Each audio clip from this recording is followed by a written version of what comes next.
Welcome back to VFX for the Indie Filmmaker. In this module, we're going to go over importing footage to Blender.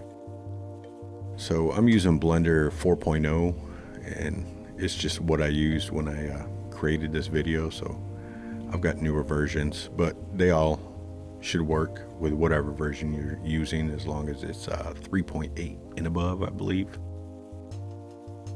So first thing we're going to do is make sure we have our Blender file set up. So for the render engine, make sure we're using cycles and CPU, GPU, whatever computer is using.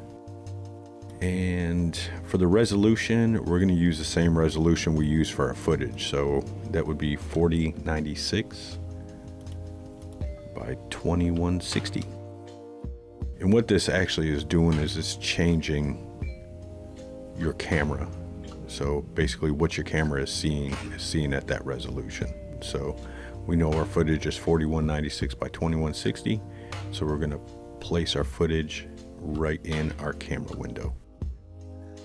First thing, let's go ahead and delete this default cube. Poor guy. Hit N, and we're going to select our camera and we're going to zero it out. And we'll just hit 0, 0, 0. We'll make this 90 degrees, 0 and 0. So there, our camera's nice and zeroed out. But we'll go ahead and lift it up. Bring it back a little bit. So before we input our footage, you need to make sure you go to Edit, Preferences, and search Image as Planes. Image. Make sure this is checked, import images as planes. Just make sure that's checked on, and that's it. Once you do that, we can go ahead and add image as planes. And we'll go to the footage, which is footage, wherever you saved our footage, we exported. I also provided it with this. Images sequences for Blender, and that was scene 2, shot 30, I believe. Yes. So select all, shift, select it all, and before you import it, just make sure you check this animate image as sequence, so it imports just one. Otherwise it's going to import 48 individual planes. So just check that, everything else can stay the same, and hit import image as planes. And if we hit our render preview up here, you can see we've got our footage there. And that's the footage we exported out. So what we want to do is we want to lock this to this camera. So anytime we move this camera, this footage is moving with us, so we can place this footage in our 3D world.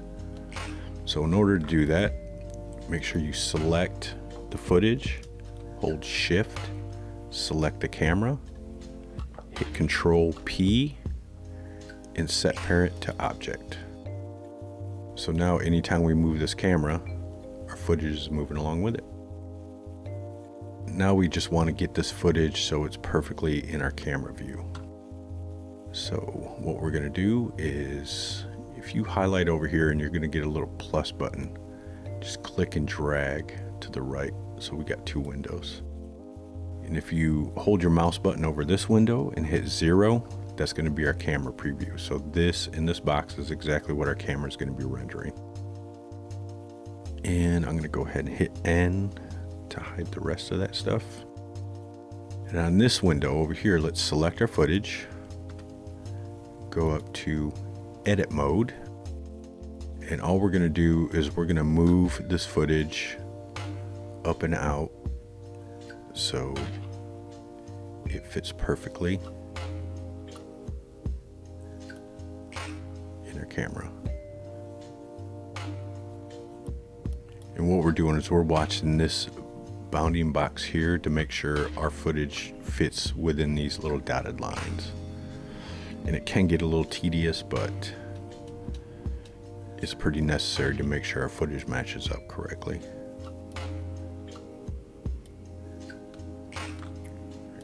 what I did there.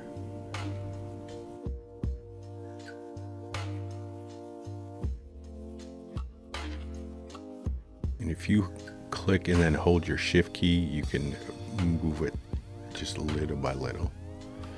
All right, so that's close enough for this. In your actual ones, you just want to make sure you line everything up so it's in there as much as possible. So you're seeing exactly what we output as our footage. So once that's done, go into object mode.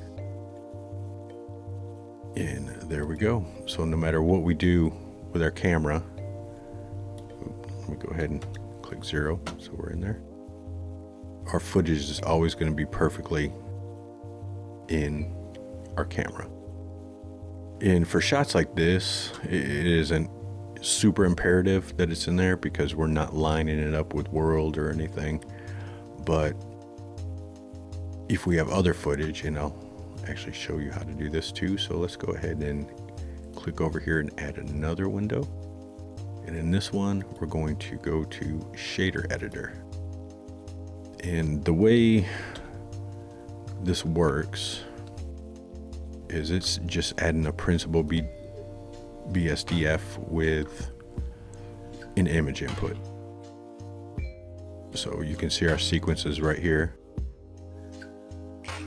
First thing I like to do is take this roughness and knock it all the way up. That way I'm not getting any highlights or lighting reflecting off of our footage. So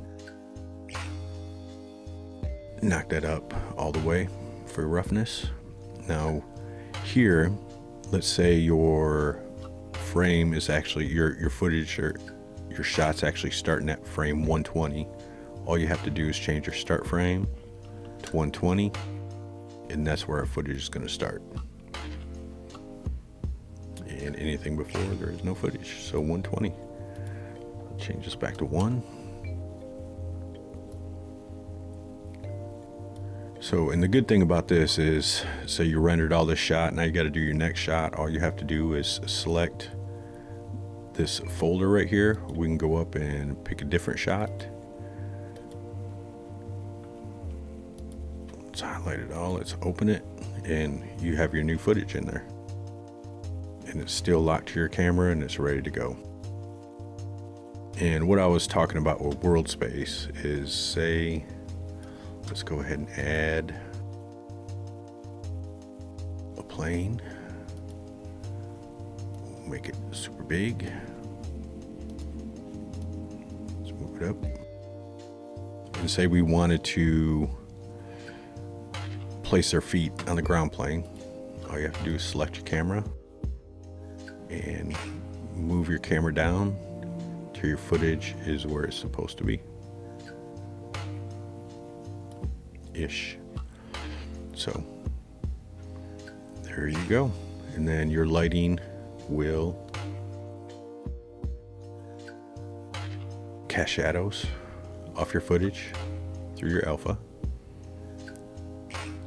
And this is all you have to do to get your footage in a Blender.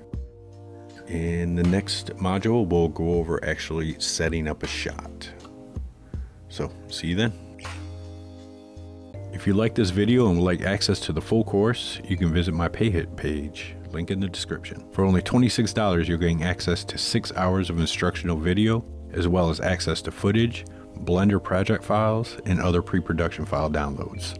The VFX for the Indie Filmmaker course covers complete instruction from pre-production to project delivery and includes modules such as keying and compositing, creating and rendering 3D sets, and everything else you'll need to know to go from charging hundreds of dollars per project to thousands of dollars per project.